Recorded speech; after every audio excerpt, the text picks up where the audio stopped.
Tonight from Conti Forum in Chestnut Hill, Massachusetts, the 10th-ranked 11-1 Connecticut Huskies visit the undefeated Boston College Eagles. And a very pleasant good evening, everyone. I'm Bob Picozzi along with Ron Perry. Happy New Year, and thanks for joining us for the Big East Conference opener for both schools. At 9-0, it's the second best start in BC history. And Ron, there are many reasons why. Perhaps the biggest, the play of last season's Big East Rookie of the Year. Troy Bell is just playing fantastic basketball so far this year for the Eagles, doing it from all ends of the floor, and he's leading the team in scoring. He's the team's top three-point shooter. He can really fill it up if you don't get out there after him.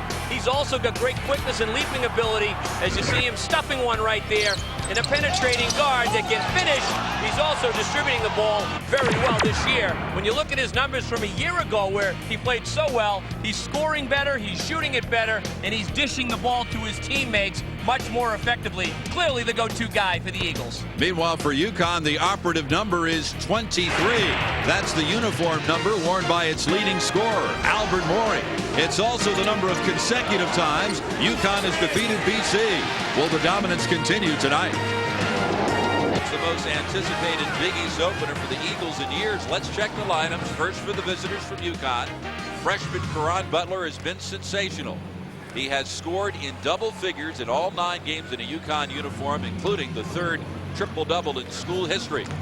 Uconn coach Jim Calhoun back in his old stomping grounds, born and reared in nearby Braintree, Massachusetts. And for the hometown, undefeated 9-0 Boston College Eagles, sophomore center Yuka Agbai, coming off a terrific effort Saturday against Vanderbilt, took 8 shots, and he made 8 shots. And Coach Al Skinner's Eagles only have 2 fewer wins this season, and we're only on the 3rd of January, than they had all of last year. It will be Agbai jumping it up against Suleiman Wan. Mike Kitts will throw it up. He's working the game with Carl Hess and Will Bush. The Big East opener for Uconn and Boston College. The Huskies have beaten the Eagles 23 straight times. Tap controlled by Edmund Saunders. Talik Brown will bring it across. BC in the man-to-man, Ron. Yeah, they're playing man-to-man. Good matchup here with Bell on Brown, and we'll see some tough man-to-man. Brown with a good look inside to Wan. Kind of grazed the side of the rim with the shot. Quickly the other way, it's Harley. He goes down low. Agbai. Missed signal there, and Singletary can't hang on. And so a quick turnover for the Eagles. We mentioned the 23 straight wins, Ron. Uconn leading the series 49-32. Last time the Eagles won, it's been so long ago, the building they won in no longer is existing. It's the Boston Garden, which they tore down. Some pressure here by BC, and a lot of these players are younger players for BC, and they don't really know that much about the streak other than they've heard about it. And the key thing in this game for Boston College against a top-ranked team in Uconn coming into their home court is to keep their poise, not be too excited about this game, and stay level-headed in this one. Brown to inbound at the baseline with a fresh 35 on the shot clock for the Huskies. Those 23 straight wins Uconn has over BC equals the longest such streak in Big East history. Syracuse once beat Seton Hall 23 straight times. I remember that streak. I was at a number of those games where Seton Hall just couldn't get it done, and of course it does turn at some point, but that's an amazing run, and looks like Wan with the push-off on that one, Bob. First foul of the night as Uconn calling Wan's number on successive possessions, trying to go inside.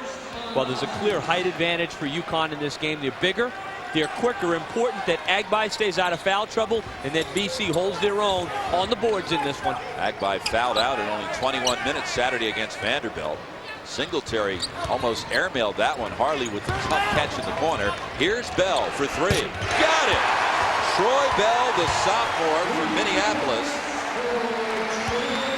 with his 18th three-pointer of the season. Well, he's shooting it so well this year, but Uconn pushes it quickly up the court. And Mooring using the glass to get his first 2 of the night.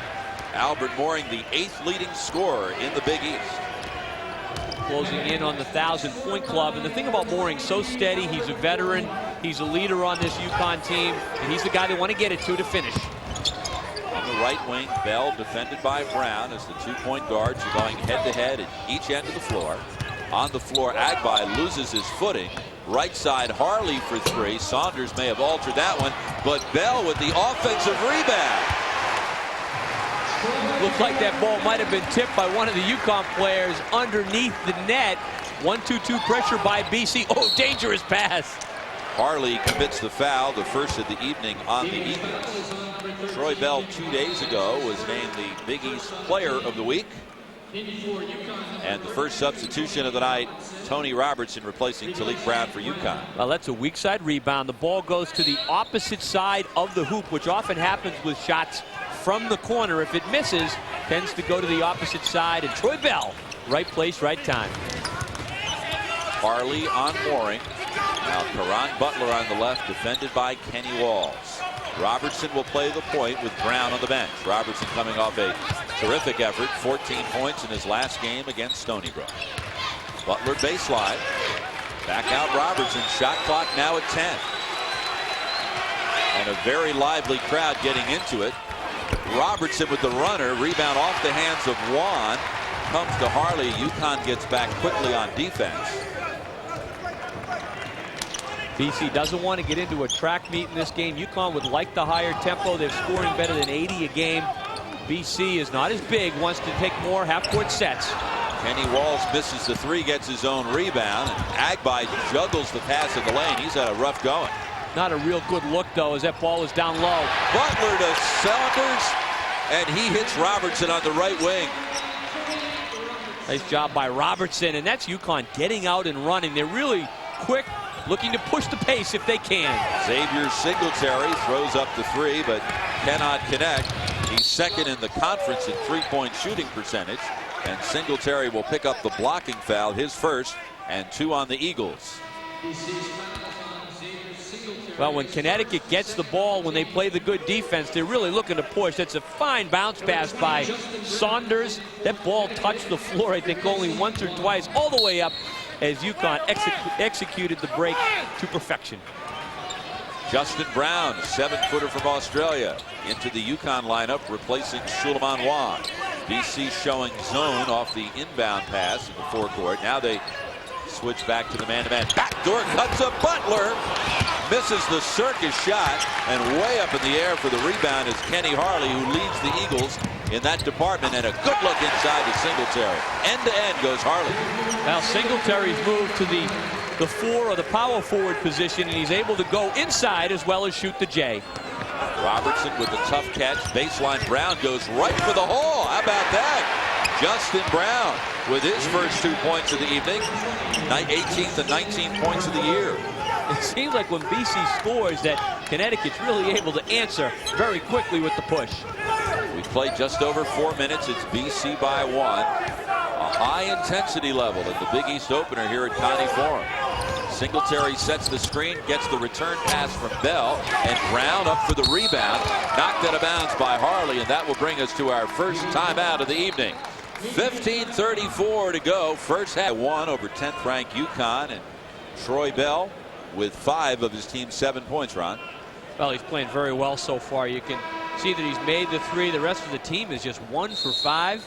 He's a guy they count on. He'll get him out of the blocks, but they're going to need a good balanced attack to pull off the upset here at home against the Uconn Huskies. Full court zone pressure applied by BC. Saunders beats it, then has it stripped from behind, so the full court trap results in a turnover. Saunders has got to look to pass that ball to the middle. He doesn't want to be dribbling that much, and I'm sure that's Jim Calhoun's reaction on the sideline. Robertson getting the defensive assignment on Bell. Right side Walls, defended by the taller Butler. Harley goes by Saunders and uses the glass.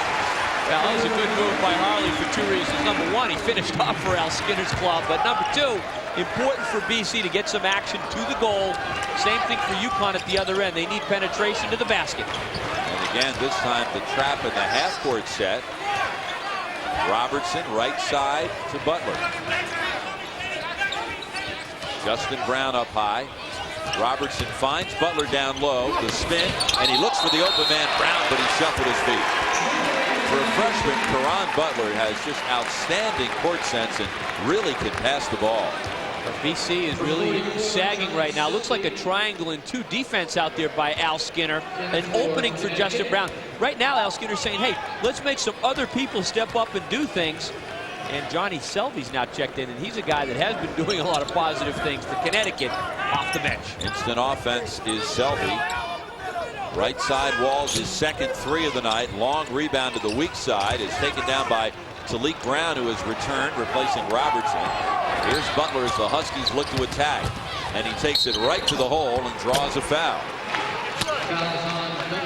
Caron Butler named on Monday the co-rookie of the week in the Big East, following his spectacular performance last week, particularly against Rhode Island, where he had a triple-double. And Butler just part of an outstanding and productive freshman class. Eddie Griffin, of course, leading the way for Tommy America's club at Seton Hall. Willie Shaw playing so well at St. John's. And Butler right in there. He's been Mr. Consistency, stepping right into the action for the Uconn Huskies. Foul was on Yuka Agbai, his first 3 of the team. Mooring departs, replaced by Marcus Cox. There you see the numbers on Caron Butler. He's the second leading free throw shooter for the Huskies on the year, 72.4%. He's the only freshman in Jim Calhoun's 15 years at Uconn who has scored in double figures in each of his first 9 games. It's a great start, and he's come out. He plays with so much confidence and really seems like a much more seasoned player than you would expect for a freshman. Walls throws up his third 3 of the night, and he's yet to bury one. Quickly, Butler, he finds Brown down low. What a bullet pass off the dribble. Selby to Butler. Oh, for the reverse. What a degree of difficulty on that one. Butler, talk about athleticism. Great finish. First field goal of the night for Butler, who now has 3. What a luxury that is to have a guy 6'7" who can run the break like that. On the rebound, we will get a foul called on Agbai, and that's his second, and that's big trouble for the Eagles. Yeah, it really is, because Agbai at 6'8", 245, a critical rebounder. That's that look the last time to Butler under the basket. So creative in there with the finish. Nice dish by Johnny Selby as he looked to penetrate. So Agbai will have to leave with his second foul. He's replaced by Jonathan Bierbaum, 6'7" senior from Fairbury, Nebraska. The thing about Agbai, though, Bob, physically he matches up so much better against the Uconn front line. We'll see if Connecticut can get some second chance baskets now with Agbai out of the lineup.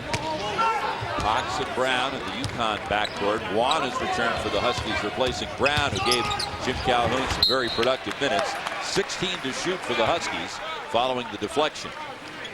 I thought Brown did a nice job. He had a good strong finish inside. He made a couple of good catches down low and really did fill in nicely for Suleiman Juan with his minutes. Caron Butler, down low Selby, finds the cutter to Talik Brown with the up and under move. The rebound, Bell chases it down, but stepped on the sideline in front of his own bench. Jim Calhoun almost out into the play himself on that one as he gives instruction to the Huskies. Is that what that was? Instruction? Encouragement.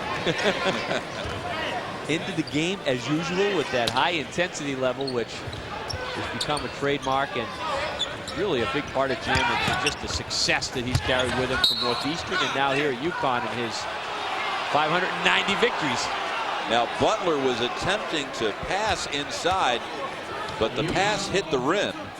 Goes out of bounds, touched by the Eagles, but the shot clock did recycle. Doesn't matter whether you intended to hit the rim or not. Down low, Brown with some serious ups in traffic. First 2 points for the freshman from Corona Park, New York. BC shot selection a little bit suspect here in the early going. Well, it would be a concern for BC and for Al Skinner because there's so much perimeter ball going. You live and die with that jumper. Any kind of offense, you need good balance between inside and outside play. Butler gets a hand in and will be whistled for the foul. That's number 1 on Caron and 2 on the club. Butler is second in the Big East in steals, has 24 of them, and keep in mind he missed the first 3 games. He sat out a 3-game suspension involving the financing of his education at Maine Central Institute. So despite missing 3 of his team's dozen games, he's missed 25% of the games. He's second in the conference in steals. Selby way up for the rebound. Now Butler's all alone. No one saw him. Selby did go up and get it, but when you get the rebound, you want to look up the court right away, and you might have picked up an easy one with Butler up ahead. Butler left wing for 3. Got it! Caron Butler putting on a show. Now, why not get 3 instead of that easy 2? Butler just steps out there, and you're getting a quick look at Butler if you haven't seen him already. What a gifted athlete he is. For Butler, his 7th three-pointer of the year. He's already got 6 points. And Uconn opens up a 5-point lead. Beer bomb. Singletary trying to post up Cox inside and does count it in the foul. Now Singletary playing that 4 position, the power forward. He's in there with Beer bomb right now. Not a big front line for Boston College, but a good position job in there by Singletary, and that's what you need as he gets, looks like Cox up off his feet with a good up fake. Singletary played a combination of the 2 and the 3 last year. He's been moved to the 4 this year, and it's really given BC an inside scoring threat, and consequently has opened up the outside game for Bell. Singletary misses the 3. Cox with the rebound. 3-point Uconn lead. We played over 8 minutes. Uconn has won 10 in a row since losing its 2nd game of the year to date in Hawaii. Selby with a spin move on Harley, who is forced to hold him as he just zips right by him. Number 2 on Harley, 5 on the Eagles. So BC 2 fouls each on Harley and Agbai. Only 9 minutes in. Timeout.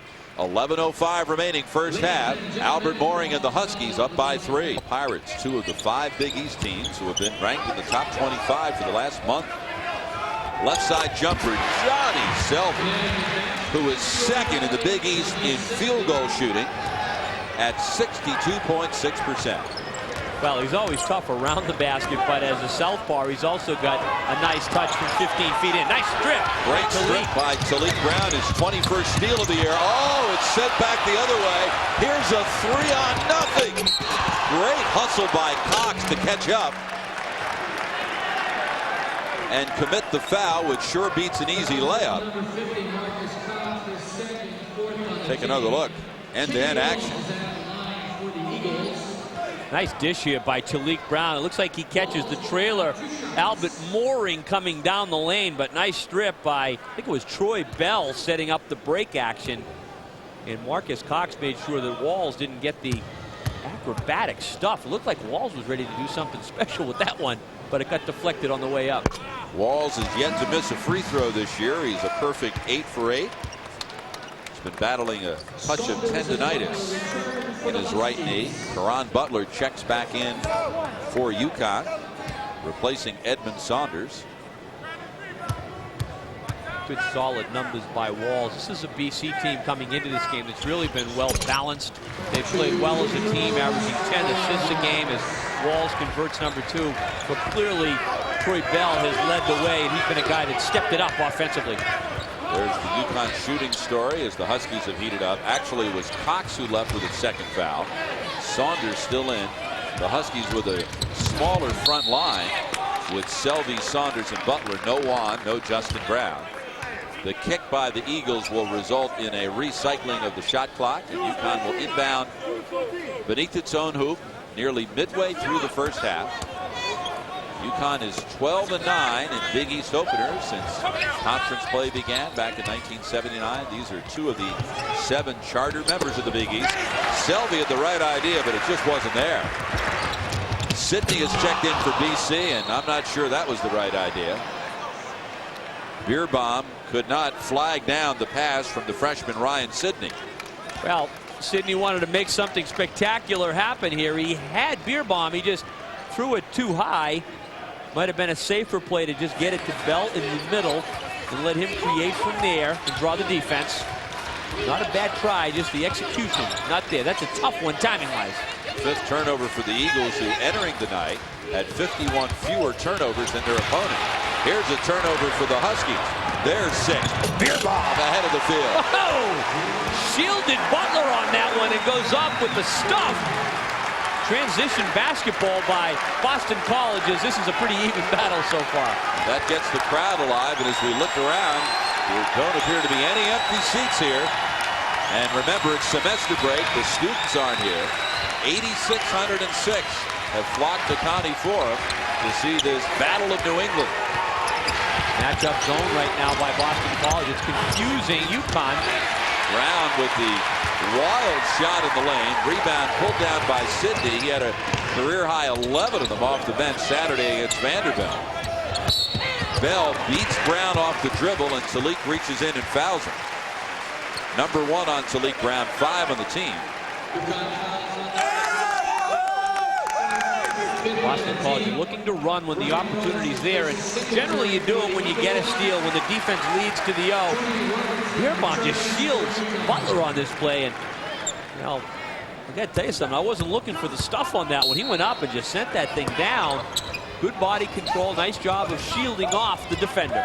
Ryan Ross has checked into the lineup for Boston College. Beerbaum drives. Cardinal rule of basketball, you never leave your feet with the ball unless you know what you want to do. It didn't appear that Beerbaum was very decisive once he did leave his feet. That's well said. He went up there without an idea and turned it over. Boston College, it looks like a triangle and 2 defense right now. Matchup right here on Robertson with Troy Bell. And Walls is playing Butler. Then we've got a zone inside. Mooring with the pull-up. He's a zone eater. Rebound in traffic. Butler. Somebody grabbed him. Although Al Skinner didn't think so. And Karan Butler will get to the free throw line. Spoke with Al Skinner yesterday, Ron, and talking about the improvement of his club. He said, I think everyone looked in the mirror after last season, decided to take personal accountability.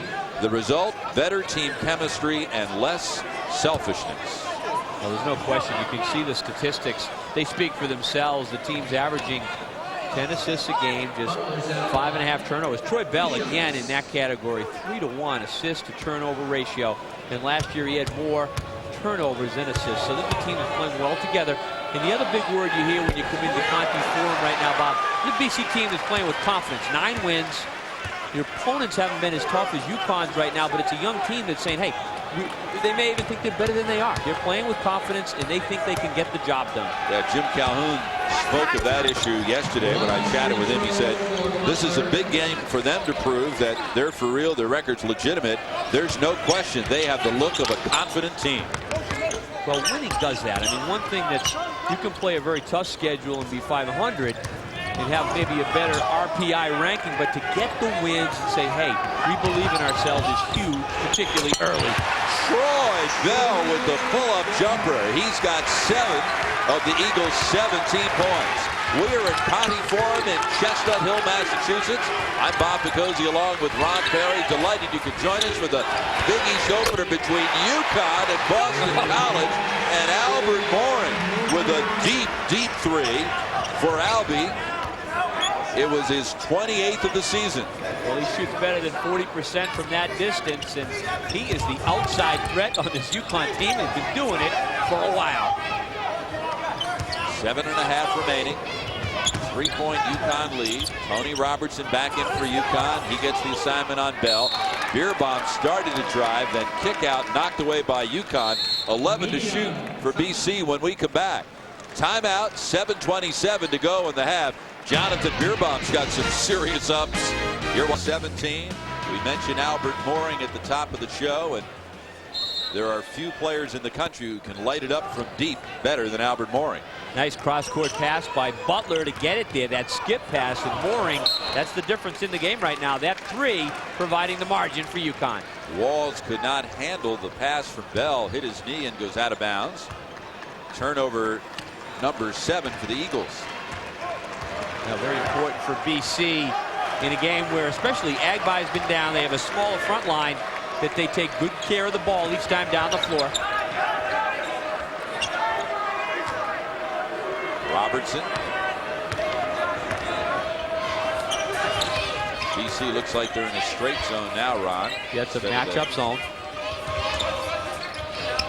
They're doing a good job of disguising it, though, Bob. What they're doing is they're matching up out of a 2-3. Nice look, but didn't look like Saunders was ready for it. This is the second straight game where Saunders has had difficulty getting involved offensively. Had just 1 point last week against Stony Brook. That ball went right through his hands, and I think he's looking to shoot it before he catches it that time. And anytime Butler's got it, right, with his passing ability, you got to have your hands ready. How about the poise of the freshman Butler with only 3 seconds left in the shot clock to eschew the 25-footer for somebody who had a layup. Bell misses the long three, and Walls with a good hustle play for the rebound. Nice block out too by Tony Robertson on that. If you're a guard watching this game, it's not just the big people who've got to box out and rebound. The backcourt people do as well. Rebound pulled down by Sidney, and it results in another opportunity, and the Eagles capitalize. Nice job by Sidney, the freshman, 6'2", 195 out of Ann Arbor, Michigan. Not afraid to get in there and mix it up.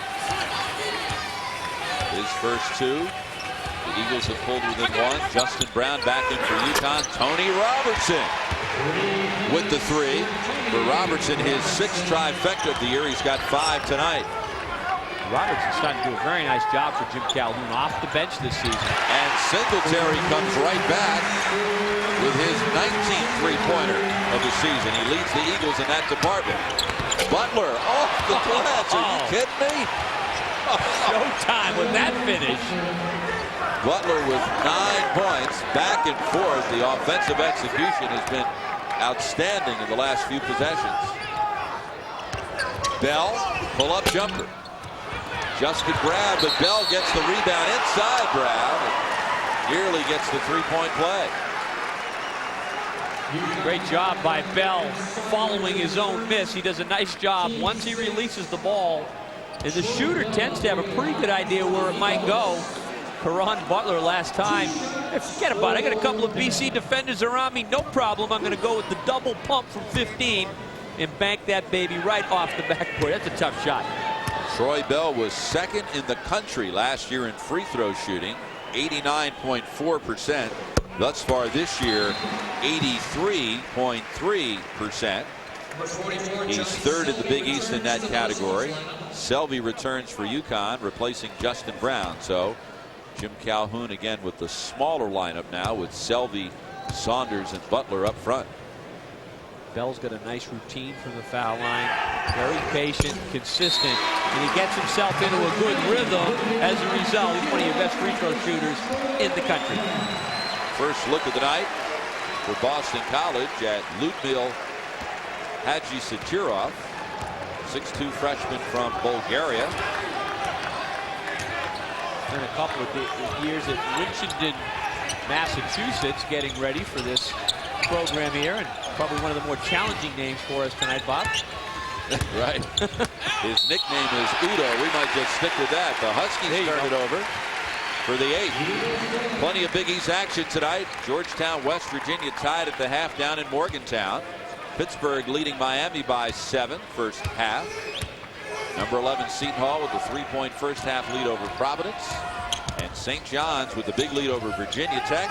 It's the Hokies' first ever Big East game. Non-league, top 10, number 1 Michigan State with a 13-point lead over Penn State in the Big Ten. Uconn seems to be turning the heat up a bit with this extended man-to-man pressure right now, spreading out the BC offense. Singletary gets fouled after the shot by Selvey, and that will result in 3 free throws for the 6'6" senior from Washington. For Selvey, his first foul, and that's 7 on the Huskies. Don't foul a jump shooter, which is one of your all-time basic principles that coaches talk about. Selvey, get up in the air to block that thing. One thing to distract it, but to block it and then land on the man, give him 3 free throws, not where you want to be. You can see Jim Calhoun certainly not pleased. Jim Calhoun on Friday became a grandfather for the 2nd time. His daughter-in-law Jennifer giving birth to Katie. So now Emily Calhoun, who was born during the Big East tournament in 1999, has a younger sister. Congratulations to Jennifer and Jim Calhoun Jr., the proud parents and the proud grandfather right there. It's great news. Had a chance to nice holiday season. Visit the newest member of his family on Saturday over the weekend. Singletary from the free throw line ties it at 25. Robertson walks it across, gets the high pick from Saunders. Now nice look down low, but Selby juggles it, and it's picked up by Sidney, who runs the break. The 3-on-2 can't finish. Singletary with the wild follow, no good, and then a silly foul by Ross. Number 1 on Ross, and that should be 7 on BC and result in some free throws at the other end. Yeah, BC had some good numbers on this break as Connecticut just can't get the handle down there. Selvey and the freshman Sidney, good penetration, but doesn't really get anything done at the end. Not a good shot off as he tries to draw the foul. I think he could have pulled up from 7 or 8, just taking a soft jumper right in the lane as he tried to force that one all the way to the hoop. Al Skinner told me yesterday his team's leadership is a collective thing. It's not individual. Players are willing to make sacrifices. We're willing to make that extra pass, and we're much more patient than we were a year ago. There's definitely a feeling, and you can see it happening, that there's much more of a team effort going on with BC this year. Al Skinner's worked on it.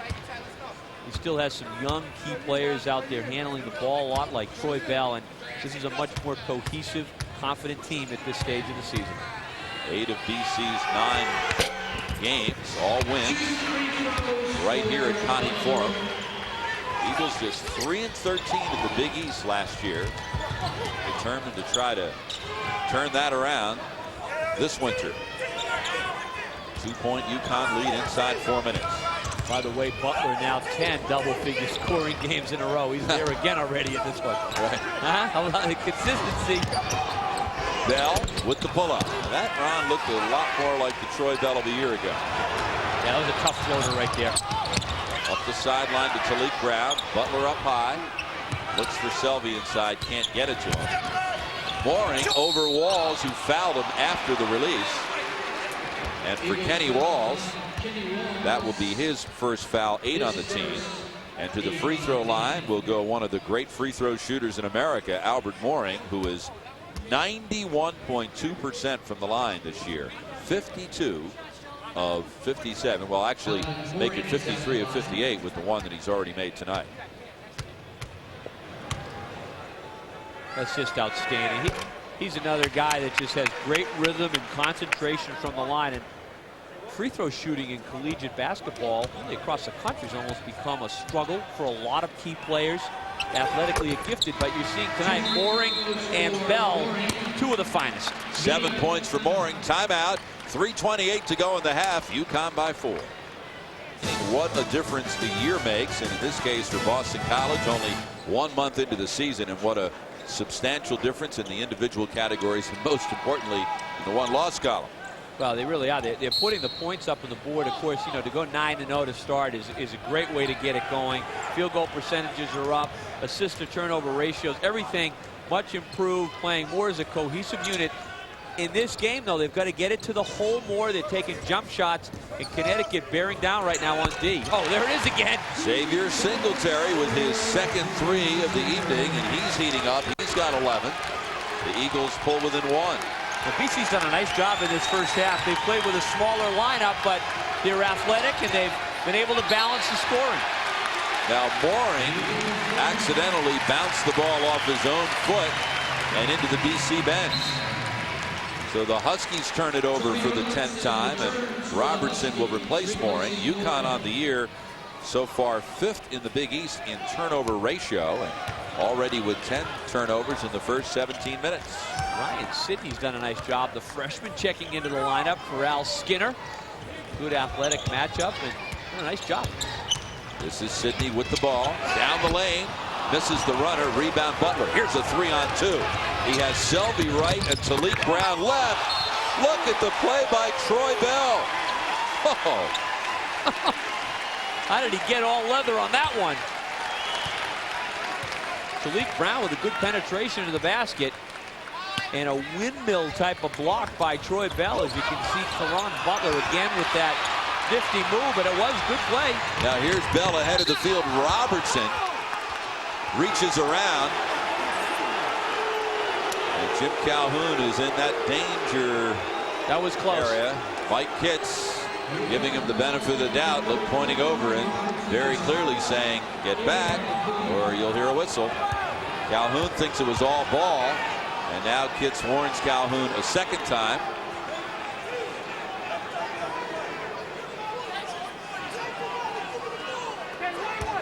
Robertson, Carl Hobbs pretty hot too. No question about it. As a reaction to Talik Brown's move to the hoop, where Bell gets the block and no call, and then at the other end the foul, and you got the reaction from the Uconn bench. And to make matters worse for Uconn, it's the lights out free throw shooter Bell who gets to the line.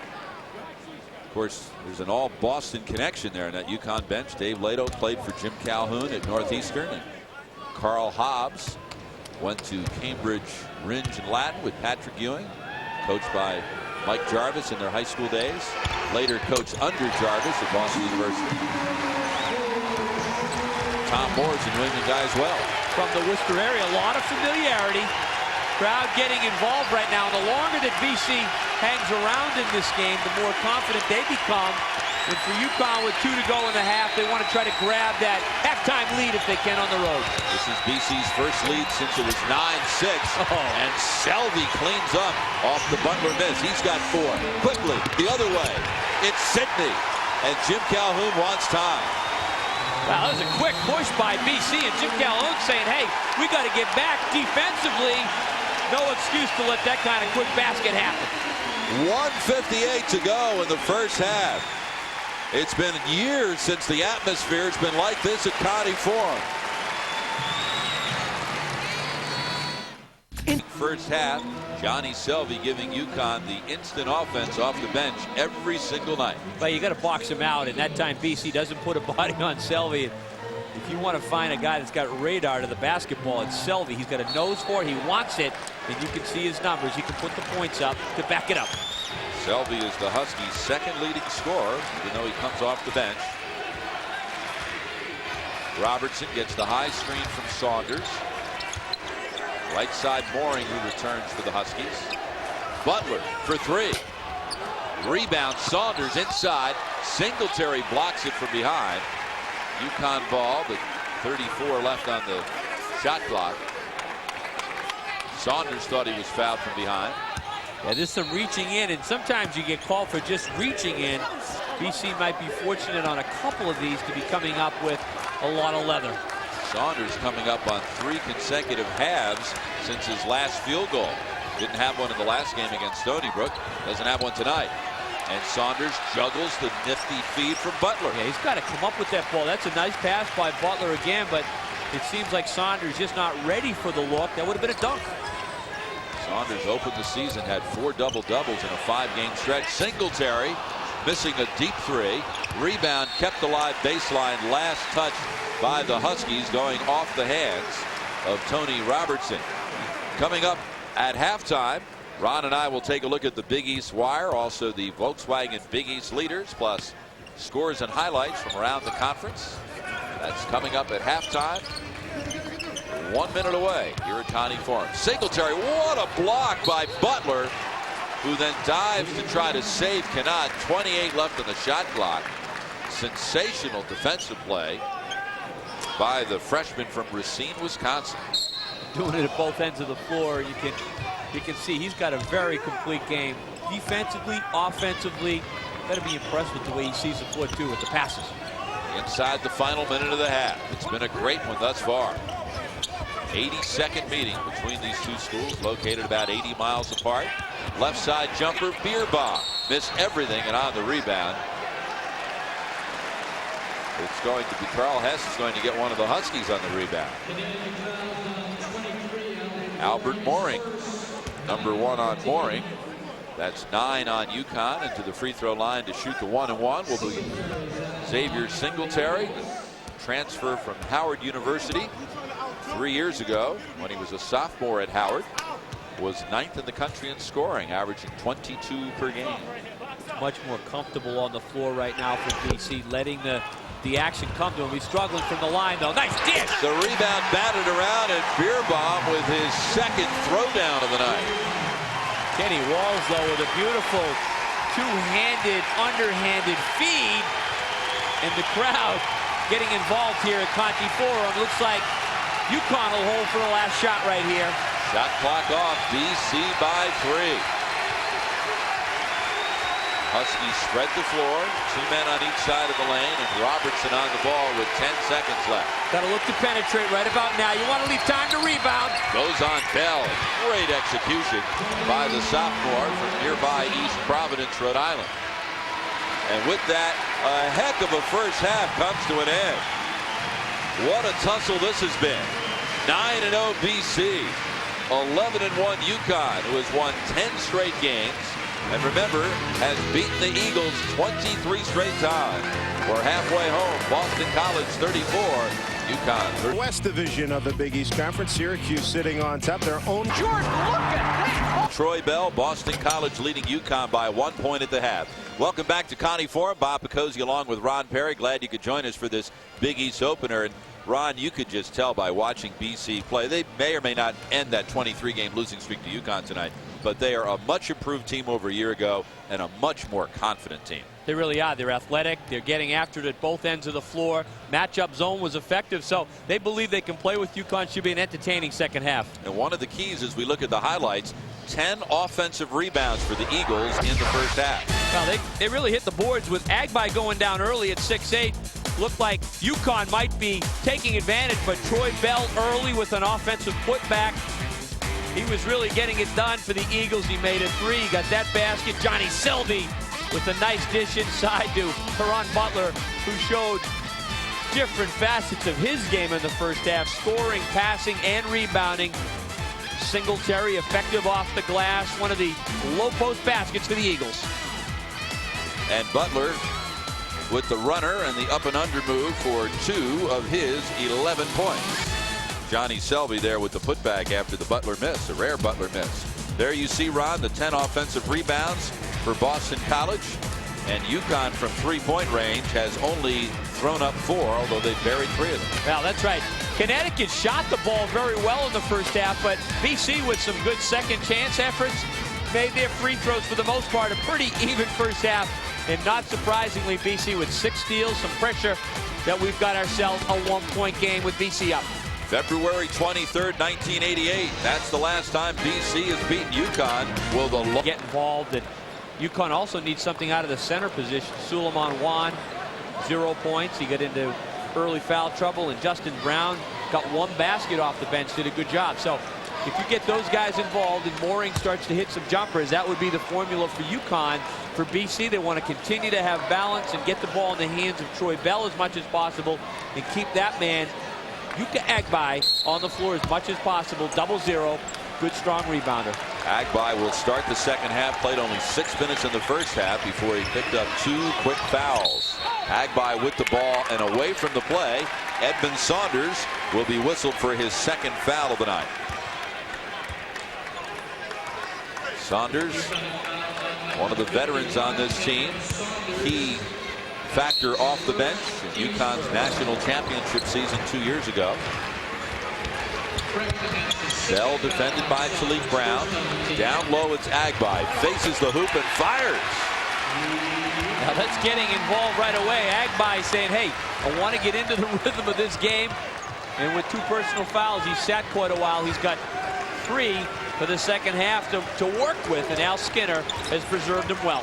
Agbai had 16 in the win over Vanderbilt on Saturday, a 23-point Eagles win. Their average margin of victory is 22 through 9 games. Agbai, very fortunate. He did pick up foul number 3 as he came across for the steal. Mooring, wild shot, contested by Bell. Butler with the putback will get to the line. Xavier Singletary with his 2nd foul of the night, first on the Eagles this half. And to the free throw line will go Caron Butler. As we mentioned, the Big East Co-Rookie of the Week.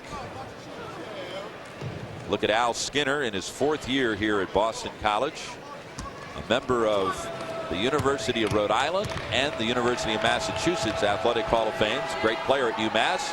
And he coached for 9 years at Rhode Island and took the Rams to 2 NCAA appearances and 2 NIT appearances. That's a great feat for Al Skinner as both a player and a coach. Got an excellent demeanor on the bench, very focused, very into the game. And he's also patient in the sense that he's come to BC to really work a winning formula. And this year they're making tremendous strides. Didn't take long for Jim Calhoun to get Johnny Selby back in. Juan sits. 1 point BC lead. We played a minute second half. Right sideline Walls defended by Butler. They want to go down low to Agbai. They go right back out to Walls. Down inside Agbai. Got position on Saunders. That's nice inside outside passing, and if you're patient with that and you put in a nice bounce pass from the wing or baseline, you can turn up some good shots inside. So Agbai has now hit his last 10 shots. He was 8 for 8 against Vanderbilt on Saturday, 2 for 2 tonight, and Saunders will take a seat at the next stoppage. Juan is coming right back in for Uconn. Down low Selby. He's doubled. Finds Saunders cutting down the lane. Can't get it to go. Butler there with another offensive rebound, and he will go back to the free throw line. He's already had 8 free throw attempts tonight. And Agbai picks up foul number 3. Here's that bounce pass. It was a terrific job by Kenny Walls. Threw it with the right hand. He's a lefty along the baseline side. Even if that ball gets deflected, it'll go out of bounds. And Agbai, get high percentage shots like that, you tend to keep it going, and that's where he is right now, on a roll. Of course, every player, Ron, has a different personality, one that makes himself unique, and Caron Butler certainly doesn't lack in confidence. This week, asked by the Connecticut media about the matchup with BC and Troy Bell, he said, "I never heard of him." They said, "You're kidding, right?" He said, "No, I never heard of him." Then he was asked, "Do you think he's heard of you?" And he said, "Oh yeah." No doubt about that. From Racine, Wisconsin. I guess he didn't follow the Big East too closely. You know, and during the season, it's not uncommon for college basketball players to not, read a lot of the press and that kind of thing. And it is possible. Troy Bell is certainly one of your top players in the Big East, one of your top guards in the country. Great freshman campaign, and shows you some of his athleticism right there, drawing the foul. He's very effective at getting himself to the stripe, and we mentioned it in the first half. He is dynamite from the line. Second foul on Talik Brown, second foul on the Huskies here in the second half. From the free throw line tonight, Bell now a perfect 5 for 5. Bell is second in the Big East in steals, third in free throw shooting, fourth in scoring, 8th in assists, also tied for second.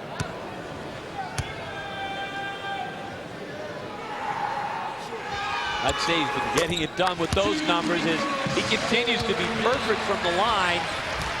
And right now BC with a 4-point advantage. It feels like their biggest lead of the game with the 4 points, Bob.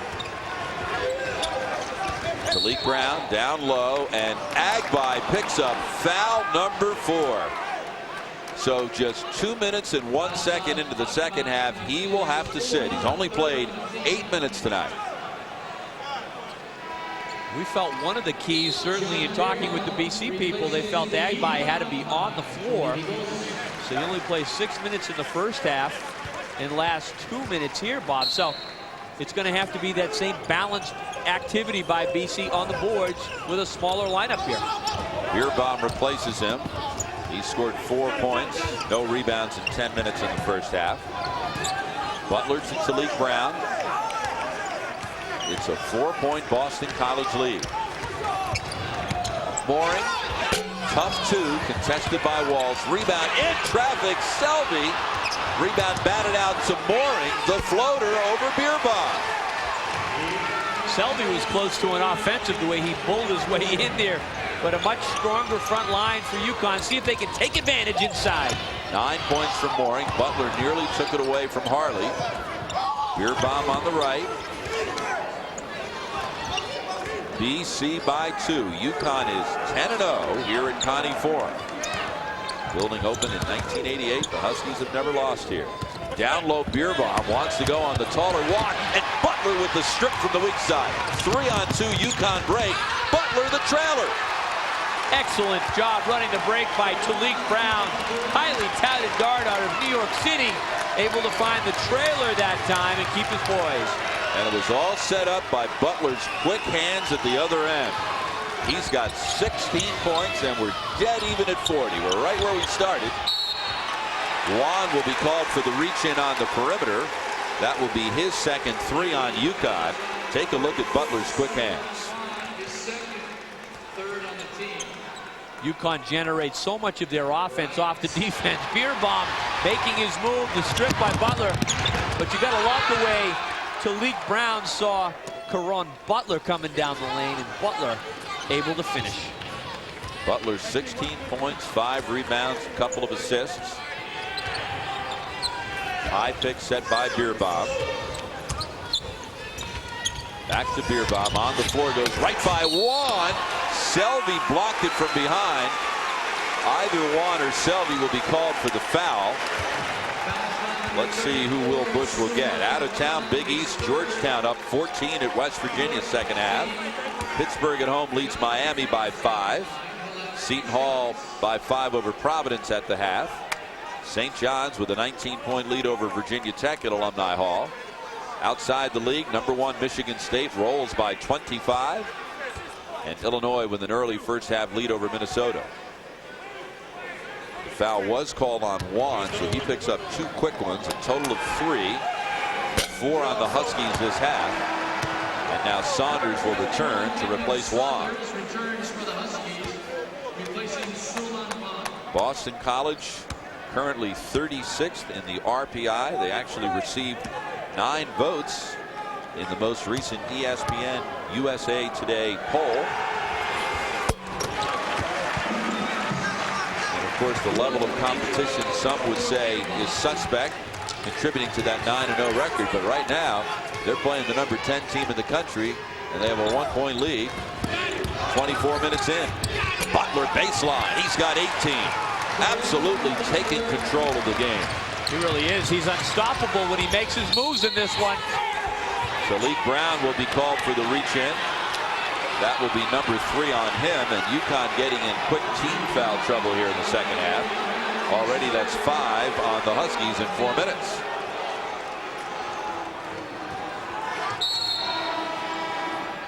Talik Brown and Juan each with 3 personals.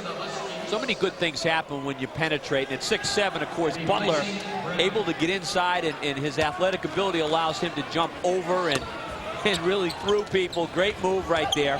He's doing it outside and in, and Troy Bell looking to penetrate at the other end as well. Ryan Sidney has re-entered for BC. Talik Brown leads with 3 fouls. Bell with the acrobatic drive over Robertson. How about the hang time on that one between 3 Uconn defenders? 15 points for the sophomore from Minnesota.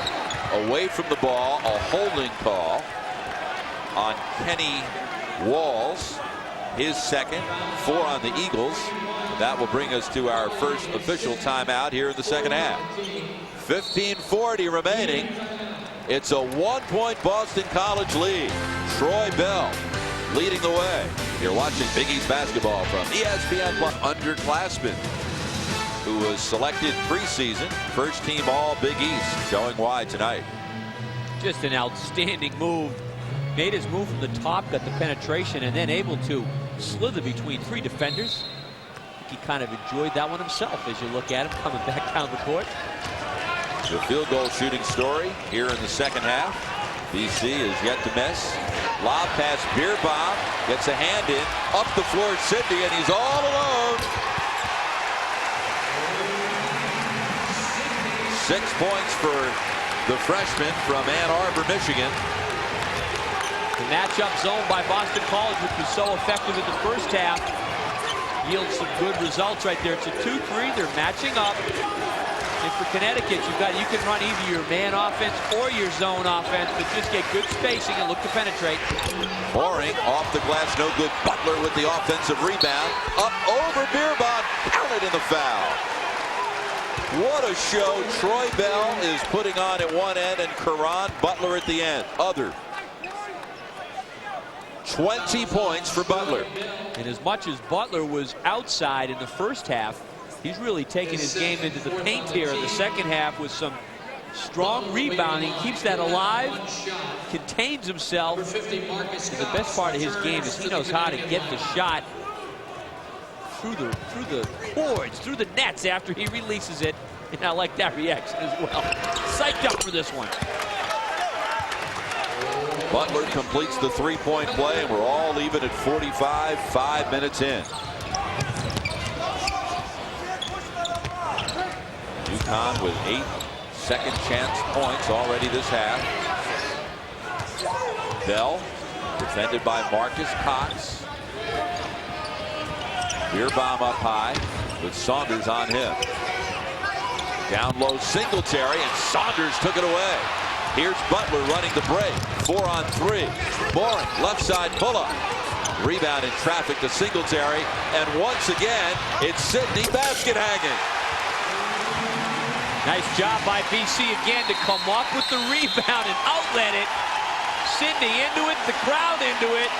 We've got ourselves a good one here tonight at Conti Forum on the campus of Boston College. Jim Calhoun with a timeout.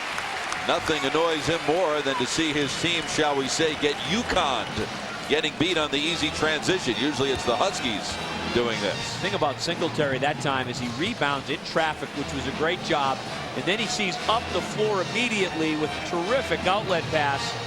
And that's Ryan Sidney, the freshman, with the left-handed stuff. Some nice style points on that one. Boston College, again, they get into this game early, Bob. We talked about confidence with the 9-0 start, but they had to be saying to themselves, hey, how are we going to match up with Uconn in this game? Ranked number 10. They get into the game early. They're confident right now, and you've got yourself a good matchup. Butler just getting it done for Uconn at the offensive end. That was Butler's 6th rebound of the night, and the basket and free throw, giving him 21 points, and that equals his career high set earlier this year against Brown. He's already had 1 triple-double and 2 other double-doubles, one of them that night against Brown. It's just been a season of superlatives thus far for the freshman. Selby inside, counted in the foul off the pretty feed from Marcus Cox. 6 points for the National Junior College Player of the Year last year at Southeastern Community College in Iowa.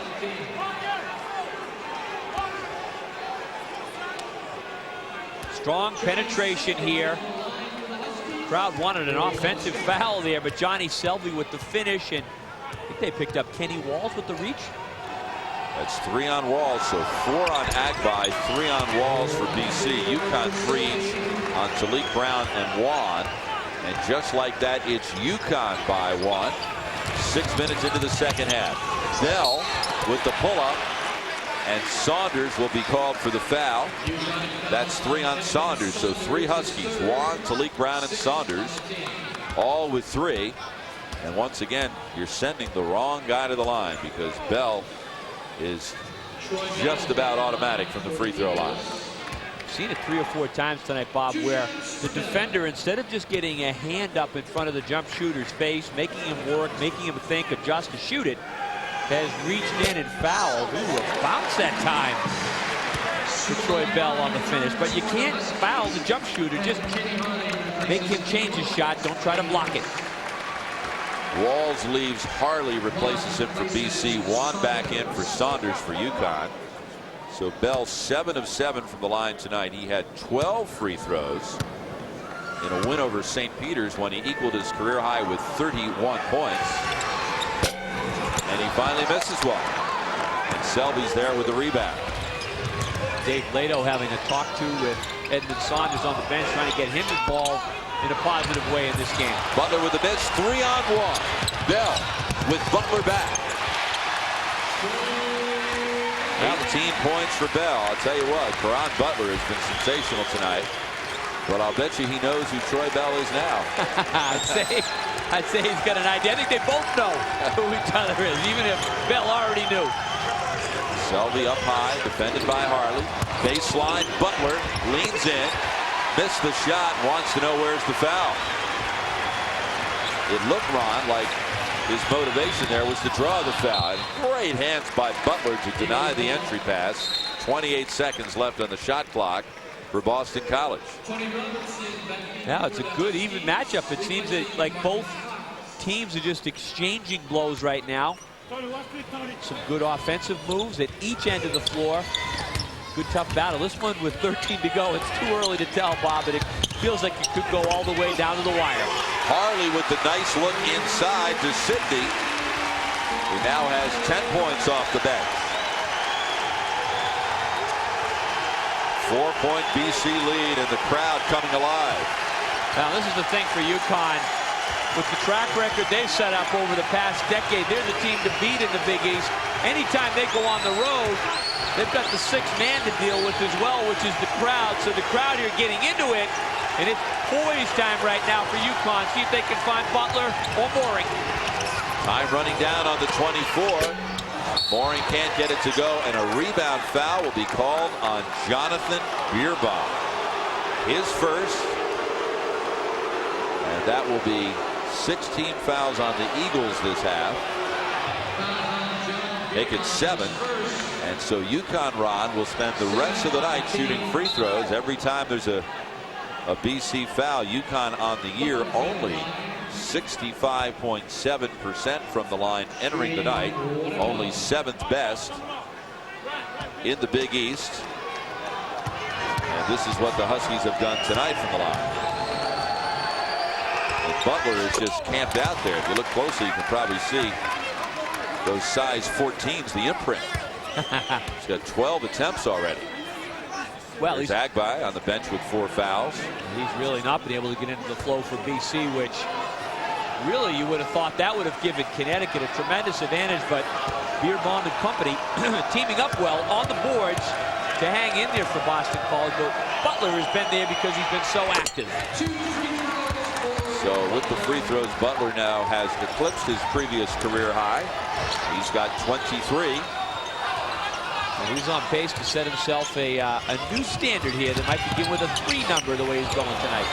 Bierbaum fouled by Uconn, and that will be number 4 on Uconn, who hasn't spent a whole lot of time, much more time on the floor than his counterpart Agbai. Going to come out again too. I bet Saunders right here will take Uconn out. And sometimes, Bob, you get in foul trouble and you try to get out there and you're a half a step off, and it's just one of those nights where you're in foul difficulty the whole way. That will be number 7 on Uconn, sending BC into the bonus. Uconn played only 6 minutes in the first half and gets the seat next to Dave Lato again. Picked up 2 or 3 of those fouls, Bob, extending out to the perimeter. I think with his size, he's better off to play a couple feet off a player like Bierbaum and not reach. Robertson quickly right to the rim, then he goes back up again and will draw the foul. Singletary and Bierbaum were both there. Let's see which one Mike Kitts will whistle. We are at Conte Forum in Chestnut Hill, Massachusetts, on the campus of Boston College. Big East opener for Uconn and BC. Bob Picozzi with Ron Perry. Delighted you could join us on this Tuesday night. Bell steals the inbound, has Simon to his left, doesn't need him. That's a great athletic play by Troy Bell. The steal. He regrouped and got it done.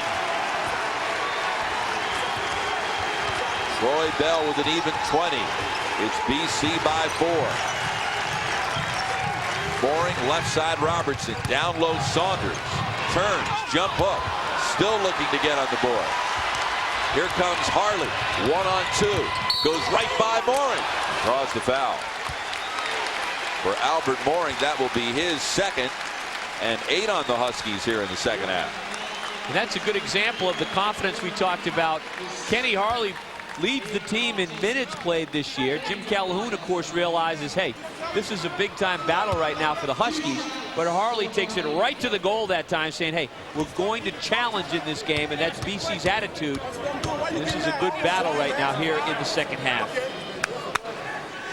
First free throw up, no good, and Bell just personifies quickness. Really does. How about the way he regrouped there, Bob, after he deflected to come up with that ball?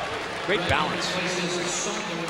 Saunders will leave again for the Huskies. This time Justin Brown will replace him. Uconn on the bench with 4 fouls. Saunders not on the bench because he has 3 fouls, but he just hasn't been productive at all. Harley with the free throw. Timeout, 11:28 to go. All of a sudden, BC, sparked on by this sellout crowd at Conte Forum, finds itself leading the number 10 Huskies by 5. You're watching Big East basketball from ESPN+. 5-point lead over Uconn, 11:28 to go, and it could be a battle of survival because of all of the foul trouble, Ron. Yeah, it's very important that when Agbai and Walls do get in, that they are able to play, and Uconn, Brown, and Saunders in difficulty, as you see Saunders to your left and Uconn to your right on the screen, both on the bench right now. Boston College has made its last 9 shots from the floor.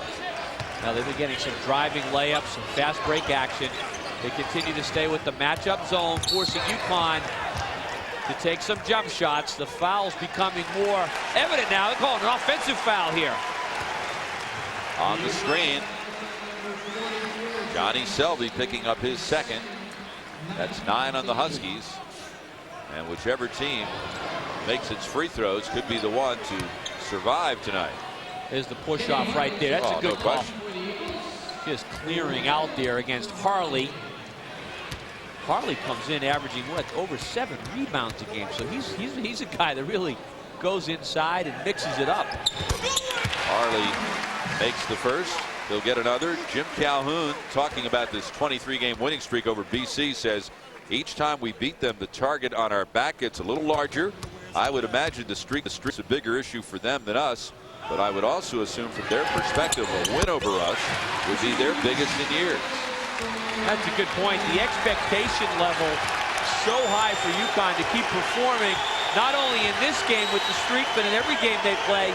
They've got to go out and exceed expectation. And BC really playing free and easy right now with a lot of confidence. Biggest lead of the night for the Eagles at 57-50. Nearly halfway through the second half.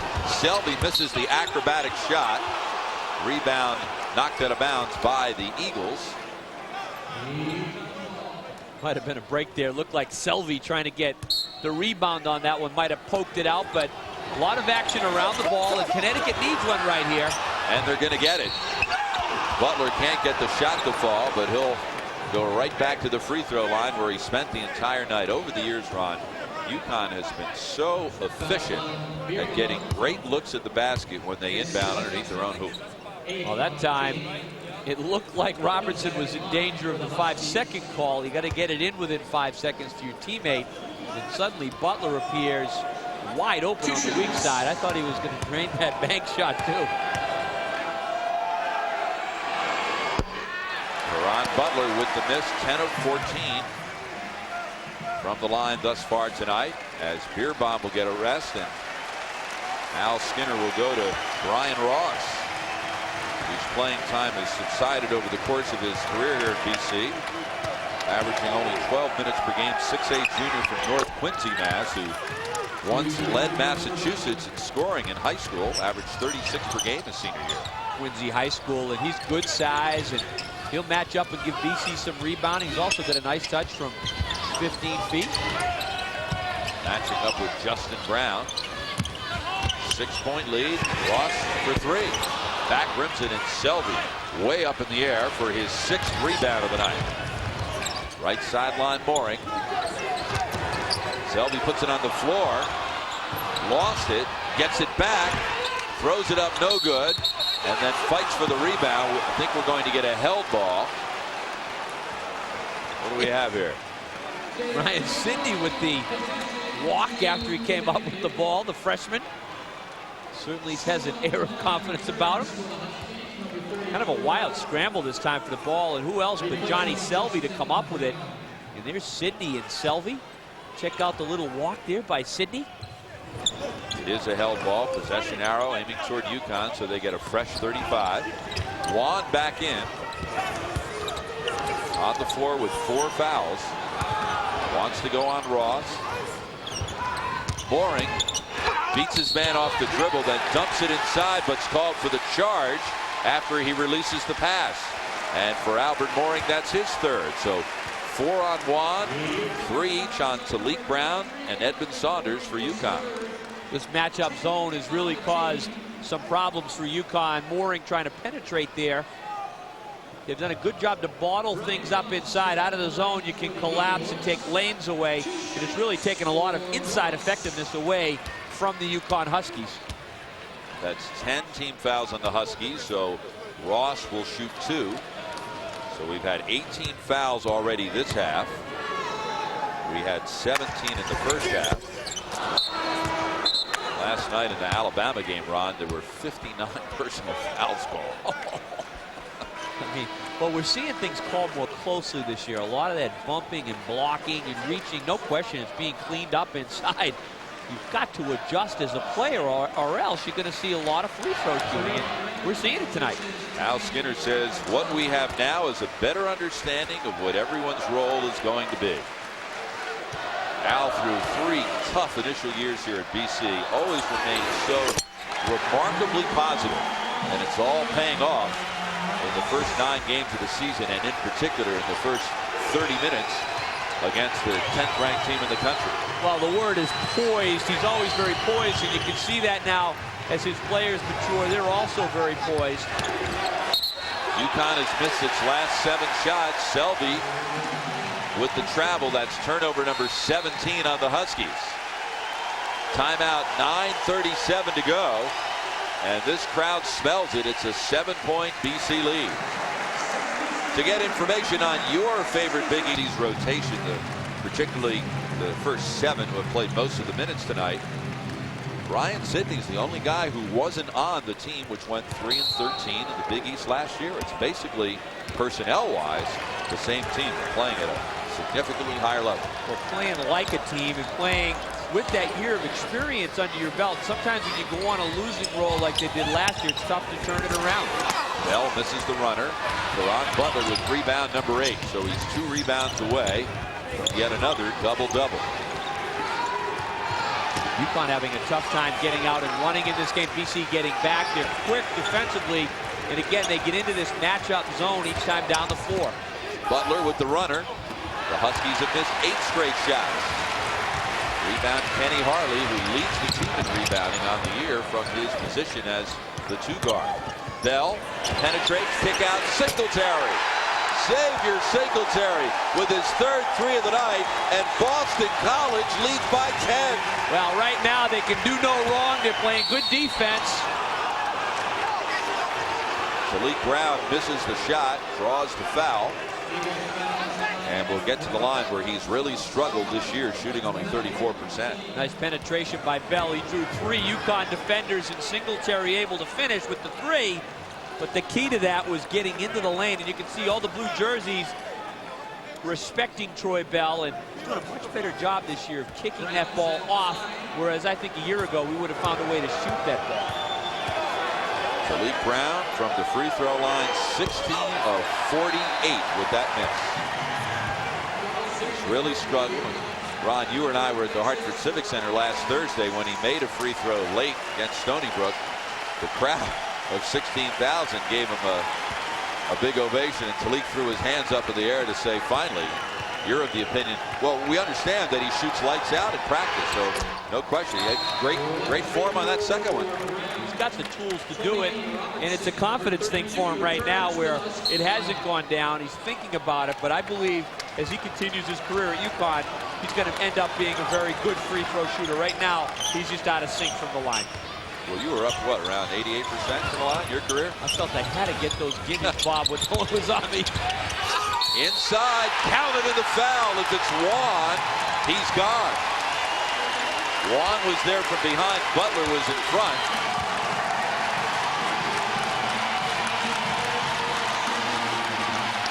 More importantly, it's an opportunity for a 3-point play and a 12-point lead. And it is on Juan. Strong effort by Ryan Sidney. Yeah, he gets hit in the back of the head by Juan. He's just been out of position all night. It's number 5, and Ryan Sidney has certainly provided a big spark and lift, and he plays with a flair and a high level of confidence for a freshman. So Juan departs with no points, no rebounds, no assists.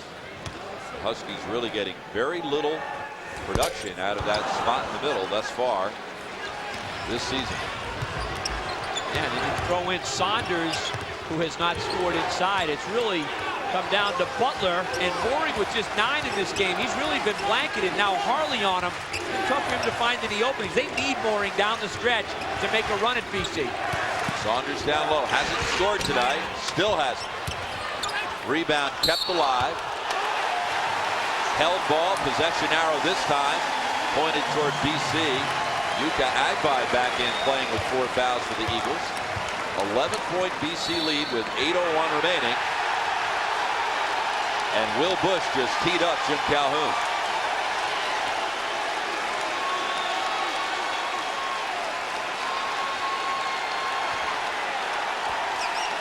Technical foul on Jim Calhoun. So the Eagles will shoot a couple of free throws.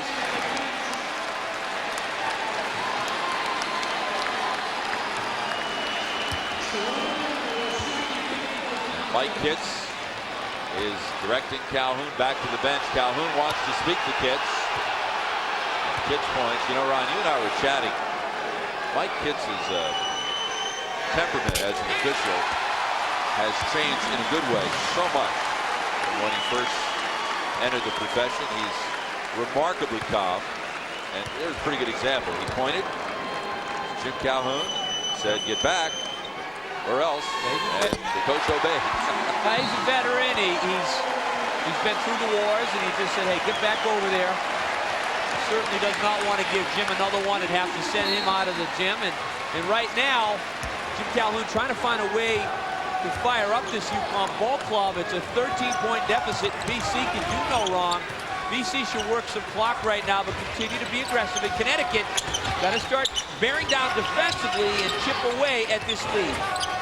Farley defended by Selby. Around the screen comes Sidney. This is Bell. Long three.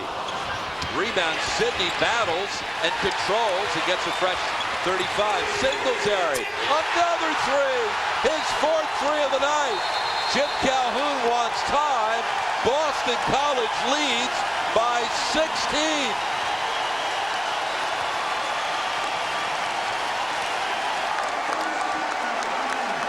Well, the confidence might have been high in the first half. BC got into the game, felt they could play with Uconn, started to believe in themselves even more, and right now, they're on a complete roll. They're getting the loose balls. Ryan Sidney's been terrific off the bench, the freshman, and now Xavier Singletary draining threes. It is all BC at home right now. And Connecticut in danger of getting popped out of this game. They've got to come out of this timeout, pick it up defensively, and start to chip away, getting it to the goal against BC. 30 BC points scored off 18 Uconn turnovers. BC shooting 52% from the floor. Through the first 11 games, Uconn's field goal defense, 42%.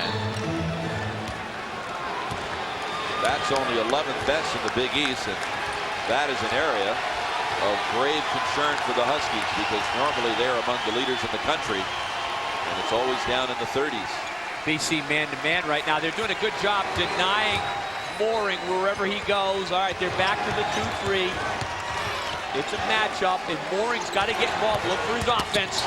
Mooring penetrates, and we'll get a blocking foul on the Eagles, and Agbai is gone.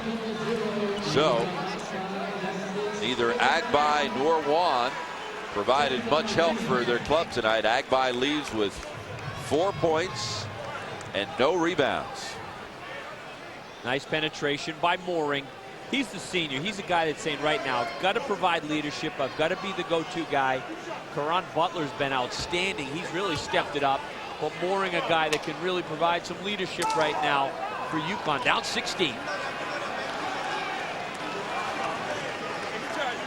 Agbai is yet to leave. Hoping no one will notice that he's got the 5. That's it. You love that, don't you? Players kind of try to look unobtrusive in an arena with 8,600 people. Now it's 6'8", 245. It's pretty tough to hide out there. So to the free throw line will go Albert Mooring. He's 2 for 2 from the line tonight, and on the year is 54 for 59. Look for some pressure by the Huskies out of these free throws. If they're going to make a run, Uconn's got to do it with defensive pressure. Get some stops out there and try to get the tempo picked up. BC's just really taking the running game away. Mooring, the second leading free throw shooter in the league, behind Gary Buchanan of Villanova, makes one of two. Timeout, 7 minutes to go. Boston College leading Uconn by 15. Here's our Beck's Beer game summary. Uconn just 5 of 20 from the floor in the second half. Career high 24 for Caron Butler. And look at BC shooting here in the second half. Unbelievable. A lot of driving baskets. They've really taken it to the rack here. And the combination of Bell and Singletary very effective. Here's the pressure we talked about. 2-2-1. Connecticut trying to see if they can come up with a couple of steals. There's one right there.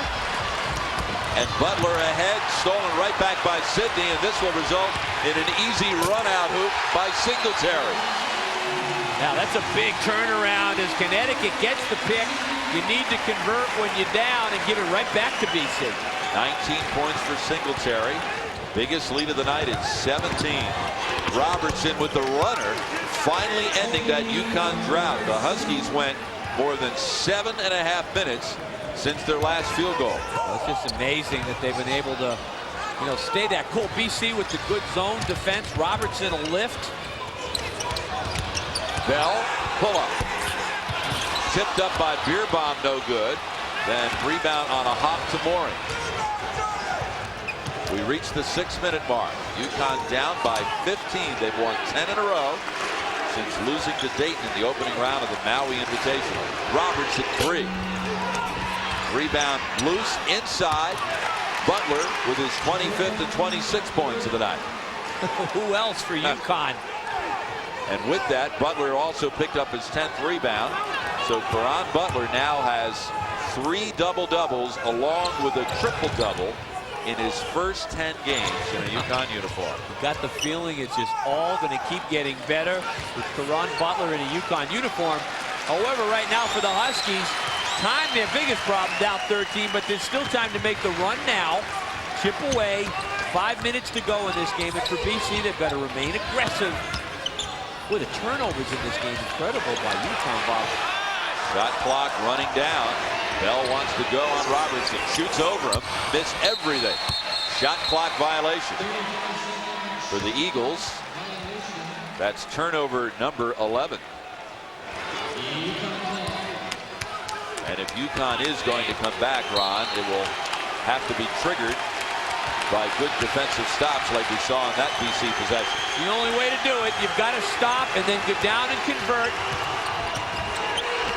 Selby inside, knocked away by Sidney, but Bell will be called for the foul. That's number 3 on Troy Bell. You're almost not playing in this game if you don't have at least 3 personals, Bob, huh? I'm very impressed with the freshman, Ryan Sidney, for BC. He's athletic, he's quick, and he's been putting points on the board as well. With his 12 points tonight, Ryan Sidney, a freshman, has equaled his career high. He scored 12 against St. Peter's back on November 19th. Selby at the free throw line, back rims it. For the Huskies, from the line tonight, just 16 of 23. Jim Calhoun has had his way with BC since taking the job at Uconn 15 years ago. His Huskies 25-3 against the Eagles. I would say so. Not to mention the 23 in a row, and we've got a lane violation on the Huskies. Here we are, 35 minutes in, and 40% of the Uconn starting lineup has provided no points. Juan fouled out without any points. Saunders on the floor has yet to score. And really, Bob, very little production inside. BC's done a good job with that matchup to just neutralize the low post game for Uconn. So it's been Butler and Mooring with some production, but other than that, very quiet. Robertson also chipping in this game with 9. He's not on the floor right now. Harley 3. Rebound, great position for Butler. Ross with the over-the-top foul. And the one thing you don't want to do if you're BC is you don't want to give Uconn 3 chances from the foul line. Ross's second foul. So Butler now with 26 points and 11 rebounds. Back to the free throw line where he's already had 15 attempts. Well, the other thing it does for Uconn, too, with the fouls by BC stops the clock. And that's the biggest problem for Uconn now is just time. But they're chipping away right now, trying to get this back to a single-digit game. And now all of a sudden you put yourself within reach down the stretch. And over this 23-game losing streak to Uconn, Boston College has lost in every conceivable way. They've lost blowouts, they've lost on shots at the buzzer, they've lost when they miss shots at the buzzer, you name it. Down low Selby, spins, misses the glass. Butler with the rebound, but then has it taken away. That was Ryan Sidney again getting a hand on it. He's done a lot of effective things for Uconn. He's got long arms and he's strong.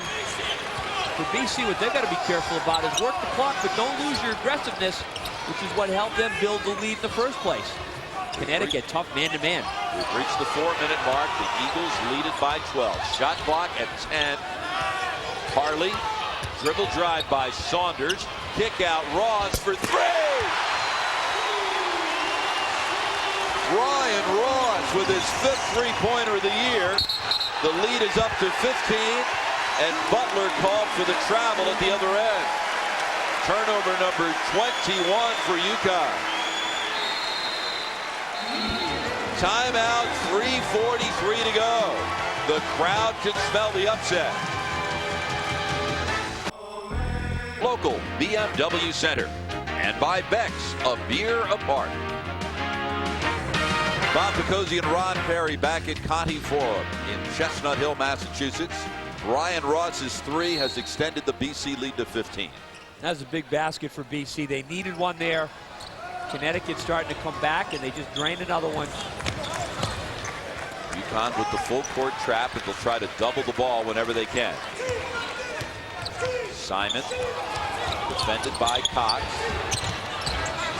Penetrates in the lane. Singletary. He's already made 4 threes, and Ross with the great hustle gets a piece of the rebound with Saunders. Held ball, possession arrow, pointing toward BC, and after a very brief rest, Caron Butler will re-enter. You know, and that's a sign, too, of the confidence we talked about in hustle. BC feels, you know, they can get this game, and they're beating Uconn to the basketball right now. Connecticut's got to stop here. They got to start thinking about some threes at the other end. And Butler reaches in for the steal, and instead is whistled for his 2nd foul of the night.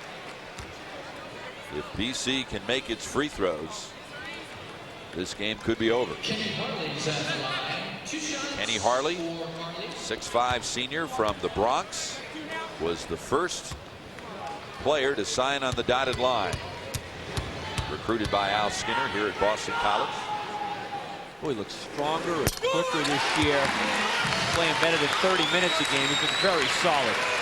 We're at Conti Forum, Big East opener for Uconn and Boston College. I'm Bob Picozzi along with Ron Perry.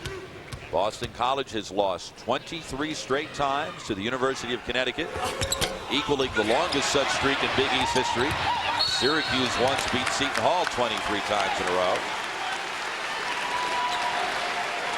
Out of town on this 2nd night of Big East Conference play, Georgetown remains unbeaten with an impressive win on the road at West Virginia. Pittsburgh leading Miami by 11 second half. Seton Hall with a 9-point second half lead over Providence. St. John's with a big lead over Virginia Tech in the Hokies' first ever Big East game. Outside the Big East, number 1 ranked Michigan wins by 25. Number 8 Illinois leading Minnesota by 11 second half. Harley back to the free throw line after the BC missed free throw. He chased down the rebound and drew yet another foul. Harley's had 3 double-doubles this year and has scored in double figures 5 times. Lead is 17. That equals the biggest lead of the night for the Eagles. Connecticut's got to find ways to score fairly quickly now. Look for the threes. Moorings has had a tough time. He's been tightly defended all night.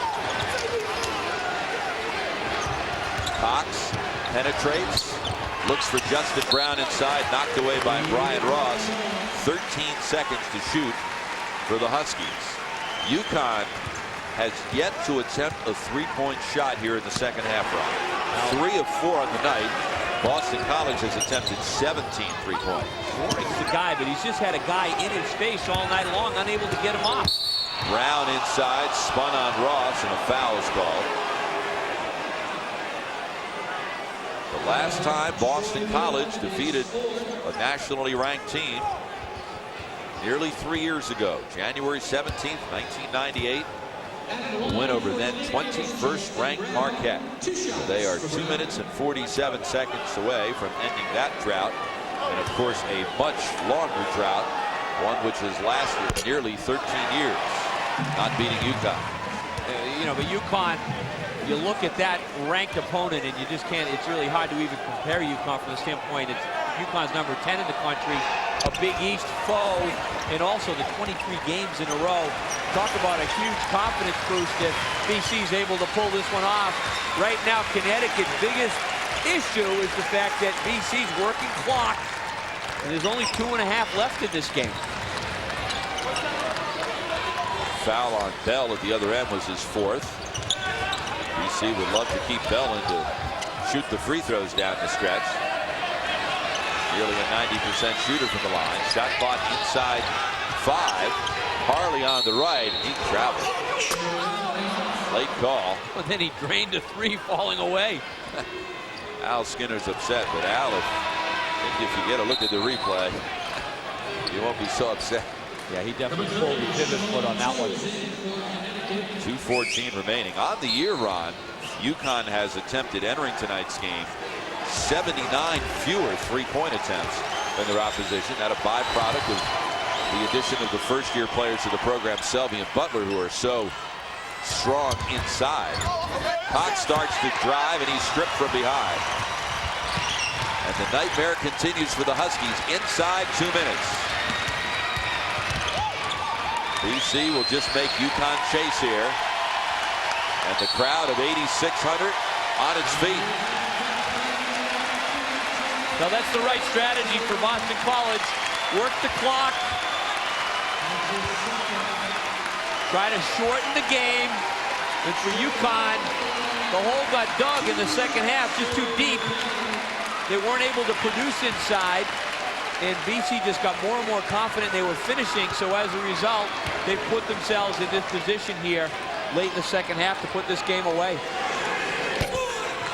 That's a surprise. Yeah. Bell's second miss of the night from the line. He's now 9 of 11. Bell has scored with his 22 points tonight. He has scored 20 or more points 18 times in his brief career.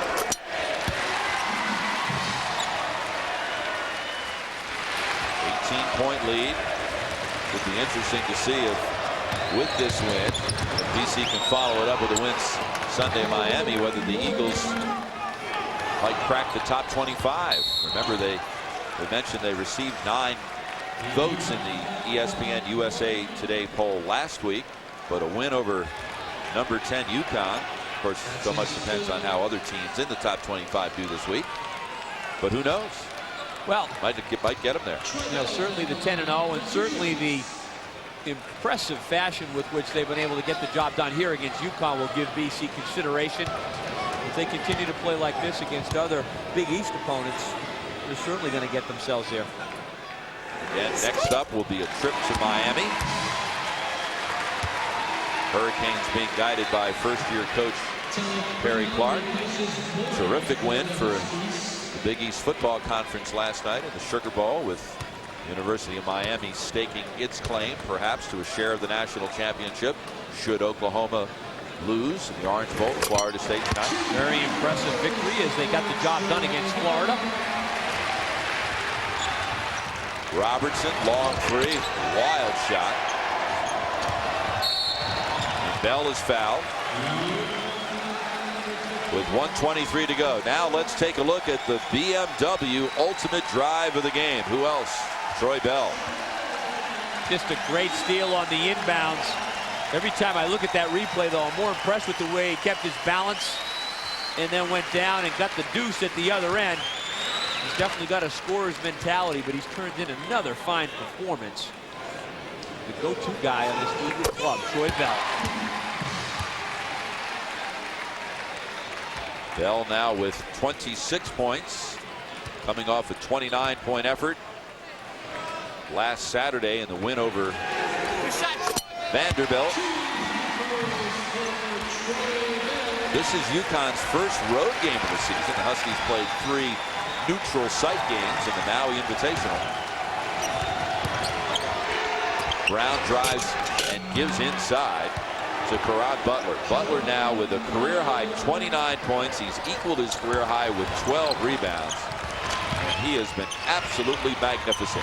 Talik Brown picks Bell's pocket. Now goes one-on-one on him. Shot that one falling away from the hoop rod instead of taking it into Bell. The other end, Singletary. Now with 21 points. So Singletary and Bell have combined for 48 points. Uconn answers right back. Just a very strong team effort by BC. Agbai was in foul trouble early, so got to be impressed with BC's defensive scheme in this game. The way they played together in their athletic ability, even though they don't have the big man inside in this one getting it done as a team, they really went at it defensively and were able to distribute the ball well against Uconn. Uconn in the last 11 years, 63 and 33 on the road in Big East play. That's a remarkable statistic, but they will begin the 2001 Big East season with a road loss. Well, and for BC, when you think about what they went through a year ago, Bob, and to be able to turn it around with the same players and open up Big East play with this kind of win, it's got to be a tremendous boost for them, and they're going to believe more and more in themselves, and it could translate into more success. And Connecticut will just have to regroup and say, hey, got to get back at it, got to be more aggressive, they got to get more balance and production inside next time out.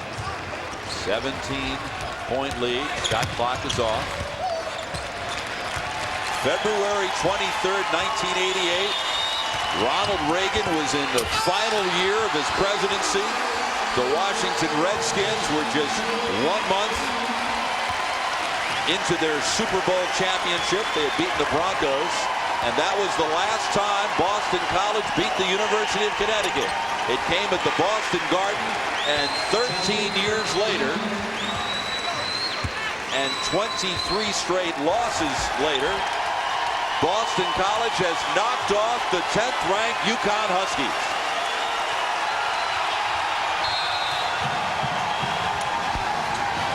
Well, the celebration is on here in Boston. It goes to show you how big when Uconn goes on the road, a win against them is. And for BC, they are celebrating right now at home. They got it done with a very convincing victory. And with the win, Boston College has equaled the best start in the history of the program. 10-0. Only other time the Eagles were 10-0 was back in 1984-85. They subsequently lost their 11th game to Georgetown. But I have a feeling that not one person of the 8,600 in this arena is thinking about that loss to Georgetown in Game 11 back in the 1984-85 season. I don't think so. I think this is just a game where BC from start to finish really got it done. Played well from the very beginning, and they were able to really pour it on in the second half for the victory. So BC wins it 85-68. Troy Bell 27 points, Xavier Singletary 23. Caron Butler with a career-high 29 points and a career-high 13 rebounds for Uconn.